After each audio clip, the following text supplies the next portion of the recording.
Kahit puyat si Donnie Pangilinan, talagang maaga nagising para sa fun run. Napaka-energetic nga niya habang nag-host at sabi nga ni Hana, slowly, talagang napakataas ng kanyang energy.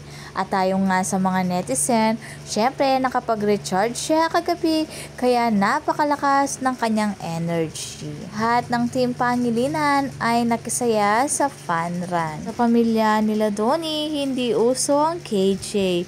Talagang lahat sila ay game na game. At hindi talaga papatalo ang team Pangilinan at nagbigay sila ng congratulatory para kay Bal Mariano sa kanyang graduation.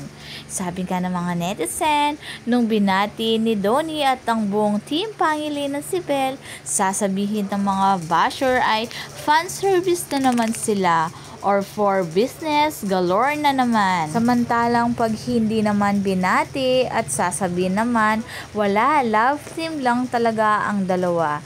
Kaya hindi mo maintindihan ng mga nambabash sa dalawa kung ano nga ba ang kanilang gusto. Mapatama o mali ang kanilang ginagawa, talagang mali sa kanilang paningin. At eto naman ang suot ni Belle sa kanyang graduation at parehas na parehas sa wedding gown ng kapatid ni Donnie na si Ella Pangilinan.